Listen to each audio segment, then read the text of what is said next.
안녕하세요, 고랑입니다. 어느덧 18-19 시즌 프리미어리그도 서서히 막바지를 향해 달려가고 있는데요. 시즌이 막바지에 접어들면서 역대급 우승 경쟁을 펼치고 있는 리버풀과 맨시티, 그리고 승격 첫 시즌에 바로 유로파리그 진출을 꿈꾸고 있는 울버햄튼 등이 많은 관심을 받고 있습니다. 그리고 이에 못지않게 많은 관심을 받고 있는 팀이 바로 손흥민이 활약하고 있는 토트넘이 아닐까 하는데요. 특히 팀 내에 많은 부상자들이 존재함에도 불구하고 챔피언스리그 4강에 진출하며 포체티노 감독의 용병술이 많은 박수를 받고 있고, 내친 김에 구단 역사상 첫 챔피언스리그 우승을 노리고 있습니다. 그리고 이들의 가장 큰 라이벌 역시 유로파리그 4강에 진출하면서 구단 역사상 최초의 유로파리그 우승을 노리고 있는데요. 바로 에메리 감독이 이끌고 있는 아스널입니다. 아스널 역시 벵거 감독이 떠난 이후로 맞이하는 첫 시즌임에도 불구하고 유로파리그 우승과 챔피언스리그 복귀라는 호성적을 기대하고 있는데요. 오늘의 얕은 축구 이야기에서는 각자 참여하고 있는 유럽 대회에서 구단 역사상 첫 우승을 노림과 동시에 런던을 대표하는 앙숙이자 라이벌인 토트넘과 아스널의 북런던 더비에 관해 알아보겠습니다. 영국 하면 제일 먼저 떠오르는 도시이자 영국의 수도인 런던은 미국의 뉴욕 그리고 일본의 도쿄와 함께 세계 3대 도시로 손꼽히는 곳입니다. 그리고 이러한 엄청난 규모의 대도시와 축구 종가의 특성이 맞물리면서 런던에는 수많은 축구팀이 존재하는데요. 18-19 시즌을 기준으로 프리미어리그에 속한 팀만 세어봐도 총 6개의 팀이 런던에 연고지를 두고 있습니다. 그리고 당연히 이들 간에는 치열한 경쟁의식과 더비 매치들이 존재하는데요. 이 중에서 한국의 축구 팬들에게 알려진 더비 매치를 뽑아보자면 영화 훌리건스로 잘 알려진 웨스트햄과 미럴의 동런던 더비와 손흥민이 뛰고 있는 토트넘과 아스널 간의 북런던 더비가 있습니다. 특히 동런던 더비가 엄청나게 과격한 분위기로 유명하긴 하지만 미럴의 성적이 좋지 못해서 서로가 자주 만나지 못한다는 것을 고려하면 자연스레 북런던 더비에 더욱 많은 관심이 쏠리는데요. 사실 알고 보면 토트넘과 아스널이 처음부터 이렇게 앙숙이었던 것은 아니었습니다. 먼저 1882년 하스퍼 FC라는 이름으로 창단된 토트넘은 1884년에 클럽명을 토트넘 하스퍼 FC로 변경한 후에 지금까지 쭉 사용해오고 있습니다. 특히 이들은 창단 시기부터 런던 북부의 토트넘 지역에 위치한 터줏대감이었는데요. 반면에 아스널은 1886년에 런던의 남동부에 위치한 울리치라는 곳에서 다이얼 스퀘어라는 이름으로 출발했습니다. 그리고 이후에도 로열 아스널, 울리치 아스널 등으로 클럽의 이름을 계속해서 바꾸고 잉글랜드 남부 지역의 첫 프로축구팀으로서 풋볼 리그에 참가했는데요. 문제는 이들의 연고지인 울리치 지역이 인구수도 적고 접근성이 떨어지는 지역이었다는 것입니다. 입장권 수익이 구단의 거의 모든 수입을 차지하던 시절이었기 때문에 이는 큰 문제로 다가왔고, 결국 울리치 아스널은 파산 위기에 처하고 마는데요. 이때 나타난 인물이 바로 풀럼의 회장직을 맡고 있던 헨리 노리스였습니다. 당시 런던의 정치계와 경제계에서 큰 손으로 알려져 있던 노리스는 자신이 소유하고 있던 풀럼과 아스널의 합병을 시도하려 했는데요. 풋볼리그 측의 반대로 인해 이러한 시도가 무산되면서 노리스는 울리치 아스널의 연고지를 아예 이전하려는 계획을 세우게 됩니다. 이때 결정한 새로운 연고지가 바로 지금의 아스널이 위치한 런던 북부의 하이버리 지역이었는데요. 기존 연고지인 울리치 지역 주민들의 반대와 새로운 연고지인 하이버리 지역 주민들의 반대, 그리고 북런던의 주인을 자청하던 토트넘의 반대까지 모두 무릅쓰고 아스널은 1913년에 하이버리 스타디움으로 연고지를 옮기고 1914년에 클럽명을 현재의 아스널 FC로 바꾸며 새로운 출발을 하게 됩니다. 그리고 아스널이 하이버리로 옮겨온 1913년부터 양팀 간에 서서히 긴장감이 생기기 시작했는데요. 아이러니하게도 아스널이 위치한 하이버리 지역은 1900년부터 런던에 편입된 지역이었고, 토트넘 지역은 1965년에야 런던에 편입되었기 때문에 북런던 지역에 먼저 자리를 잡은 팀은 토트넘이지만 행정적으로는 런던에 먼저 들어온 팀이 아스널이라는 웃지 못할 상황도 벌어졌습니다. 그리고 이러한 두 팀의 불편한 관계는 1919년부터 특별한 사건을 계기로 본격적으로 불타오르게 됩니다. 연고지를 이전한 아스널은 1913-14 시즌과 1914-15 시즌에 연이어 승격권에 드는데 실패하고 마는데요. 설상가상으로 1915년에 1차 세계대전이 발발하며 정규리그가 중단되고 말았습니다. 그리고 1919년부터 정규리그가 다시 재개되기 시작했는데요. 원래 당시의 풋볼리그는 1부 리그에서 최하위를 기록한 두 팀이 강등당하고 2부 리그에서 상위 두 팀이 승격하는 방식으로 리그가 운영됐습니다. 때문에 1914-15 시즌에 20위를 기록한 토트넘은 19위인 첼시와 함께 2부 리그로 강등을 당해야 하는 상황이었는데요. 하늘이 토트넘을 도운 것인지 1919년에 시즌 개막을 앞두고 풋볼리그 측은 기존의 20개 팀으로 구성하던 1부 리그를 22개 팀으로 개편하겠다고 발표했습니다. 즉 원래 강등을 당해야 하는 팀들은 그대로 놔둔 채 2부 리그에서 1, 2팀만을 승격시키면 되는 상황이었고, 모두가 그렇게 진행될 것이라고 예상했는데요. 문제는 전혀 예상하지 못한 곳에서 발생했습니다. 바로 아스널의 구단주인 노리스가 주도한 대형 로비 사건이 터진 것인데요. 아스널은 직전 시즌에 2부 리그에서 5위를 기록했기 때문에 1부 리그로의 자동 승격이 불가능한 상황이었습니다. 하지만 노리스는 당시 풋볼리그 회장이자 리버풀의 구단주였던 존 맥케나에게 로비를 펼침과 동시에 아스널이 처음으로 풋볼리그에 가입한 남부지역 클럽임을 강조하며 풋볼리그 측을 설득했는데요. 이러한 노력들이 통한 것인지 풋볼리그 측은 1부 리그 19위인 첼시를 잔류시키고 2부 리그 1, 2위 팀만을 승격시키기로 결정했습니다.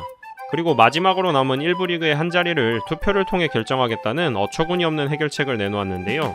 1부 리그 최하위 팀이었던 토트넘과 2부 리그에서 3위부터 7위까지를 기록한 팀들을 모아놓고 승격팀 선정을 위한 투표를 실시했습니다. 그리고 결국 이 투표에서 아스널이 승리하게 되면서 토트넘은 강등을 당하고 아스널이 1부 리그로 승격하게 되었는데요. 이 사건 이후로 아스널은 지금까지 단 한 번도 2부로 강등되지 않았으며 수많은 우승 트로피와 함께 잉글랜드의 최고 명문 구단 중의 하나로 성장하게 됩니다.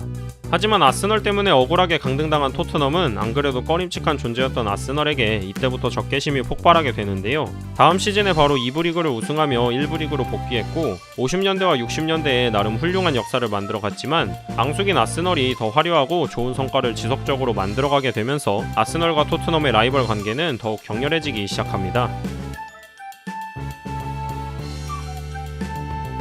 그리고 2000년대에 들어서 이러한 악연으로 이어진 북런던 더비에 또 하나의 폭탄이 터지게 됩니다. 바로 2001년에 토트넘의 주장이었던 솔 캠벨이 자유계약으로 아스널로 이적해버린 것인데요. 토트넘의 유소년팀 출신이자 어느덧 프로 무대에서만 9년째 토트넘 유니폼을 입고 있던 주장, 그리고 잉글랜드 국가대표로까지 활약하던 캠벨은 토트넘 팬들에게 가장 큰 자랑이자 보물같은 존재였습니다. 더구나 당시에 토트넘은 별다른 성과를 내지 못하고 있던 중위권 클럽이었기 때문에 캠벨의 존재는 토트넘 팬들에게 더욱 각별했는데요. 2001년 계약 만료가 임박해오던 캠벨은 재계약을 계속해서 미루면서 팬들을 초조하게 만들기 시작했습니다. 팀이 계속해서 우승 트로피를 들어올리지 못하자 캠벨은 우승을 할 수 있는 팀으로의 이적을 원했고 토트넘이 캠벨을 붙잡을 죽음마저 제시하지 못했기 때문에 캠벨이 팀을 떠나는 것은 사실상 확정된 분위기였는데요. 이에 캠벨은 만약 자신이 이적을 한다면 이탈리아로 갈 것이라며 프리미어리그의 다른 팀으로는 이적하지 않겠다. 특히 아스널은 절대 가지 않을 것이다 라고 꾸준히 밝혔습니다. 때문에 토트넘 팬들도 여태까지의 캠벨의 헌신에 대해 감사하며 다른 팀에서도 좋은 활약을 보여달라고 응원의 메시지를 보냈고 양측의 이별은 이렇게 아름답게 이루어지는 듯 했는데요. 정작 캠벨은 자신의 계약이 만료되자마자 아스널과 계약을 체결해버렸습니다. 이 사건은 루이스 피구의 레알 마드리드 이적과 함께 축구 역사상 가장 충격적인 이적 사례로 아직도 손꼽히는데요. 당시에 토트넘 팬들이 느낀 분노와 충격은 바르셀로나 팬들의 그것과는 차원이 다른 문제였습니다. 피구는 당시 바르셀로나에서 부주장이긴 했지만 어디까지나 포르투갈 출신의 용병 선수였고 바이아웃을 통해 이적했기 때문에 바르셀로나에게 많은 이적료를 안겨주고 떠났는데요. 이에 반해 캠벨의 이적은 구단의 유스 출신이자 자국 대표팀과 클럽의 핵심, 그리고 팀의 주장까지 맡고 있던 선수가 자유계약으로 이적료마저 한 푼 남기지 않은 채 구단의 최고 라이벌 팀으로 이적한 전대미문의 사건이었습니다. 때문에 토트넘 팬들은 그를 유다라고 불렀고 유니폼을 불태워버리거나 살해 위협이 담긴 편지를 보낼 정도로 캠벨을 증오했는데요. 이후 캠벨이 아스널에서 맹활약하며 이적 첫 시즌에 바로 팀의 더블을 이끌었고 03-04 시즌에는 아스널의 무패 우승을 견인하면서 토트넘 팬들의 분노는 더욱 극에 달했습니다. 하지만 최근 들어 드디어 토트넘 팬들에게도 웃을만한 일들이 생기기 시작했습니다. 바로 리그 성적에서 아스널을 뛰어넘기 시작한 것인데요. 2000년대까지만 해도 북런던 더비는 치열한 라이벌 의식에 비해 싱겁게 끝나는 경우가 많았습니다. 2010년대부터 토트넘이 북런던 더비에서 어느 정도 승리를 챙기기 시작했음에도 아직까지 상대 전적에서 아스널이 앞서가는 것을 보면 이러한 점이 잘 드러나는데요. 아스널이 화려했던 시절에는 이러한 양팀의 차이가 더욱 부각됐습니다. 특히 2000년부터 2009년까지는 토트넘이 아스널에게 단 한 번의 승리만을 챙기는 등 북런던 더비에서 20경기 연속 무승이라는 불명예를 떠안기도 했는데요. 2010년 4월 리그에서 2대1로 아스널에게 11년 만에 승리를 거두며 반격의 신호탄을 쏘아 올렸습니다. 그리고 16-17 시즌 드디어 토트넘이 22년 만에 리그에서 아스널보다 좋은 순위를 기록하면서 두 구단의 입지가 서서히 변하기 시작했는데요. 17-18 시즌에도 토트넘이 더 좋은 순위를 기록하며 토트넘은 챔피언스 리그로, 아스널은 유로파 리그로 가는 상황이 지속됐습니다. 그리고 이번 시즌에도 토트넘이 아직까지 더 높은 순위를 기록하고 있는데요. 아스널의 경우에는 순위를 반등시키지 못하거나 유로파 리그에서 우승하지 못할 경우 다음 시즌에도 유로파 리그에 나가는 상황이 반복될 수 있습니다. 더구나 토트넘이 이번 시즌 챔피언스 리그에서 4강에 진출하며 토트넘 팬들의 자신감은 더욱 높아져 있는데요. 이외에도 프리미어 리그에서 2년 연속 득점왕을 수상한 네 번째 선수이자 역대 최대 프리미어리그 이달의 선수상에 빛나는 프랜차이즈 스타 해리 케인의 존재와 저렴한 가격에 영입한 델리 알리 등이 대박이 나면서 외질과 같은 아스널의 고액 연봉자들과 더욱 비교되고 있습니다.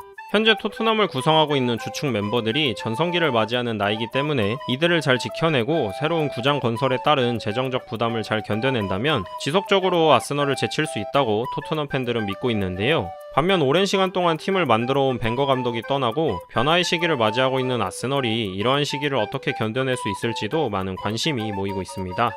아스널이 토트넘 대신 1부 리그에 승격한 지도 어느덧 100년이라는 시간이 흘렀는데요. 100년이라는 시간 동안 두 팀은 각자의 방식대로 성장하며 런던을 대표하는 클럽이자 프리미어리그를 대표하는 클럽들로 자리매김했습니다. 특히 손흥민이 맹활약하면서 토트넘에 대한 국내의 관심도가 더욱 커지고 북런던 더비에 관한 관심도 커졌는데요. 두 팀 간의 경기도 런던을 벗어나 어느덧 프리미어리그를 대표하는 더비 매치 중의 하나로 성장한 만큼 앞으로도 흥미로운 스토리와 재밌는 경기가 꾸준히 나올 수 있기를 바라봅니다. 오늘 준비한 영상은 여기까지인데요. 시청해주셔서 감사합니다.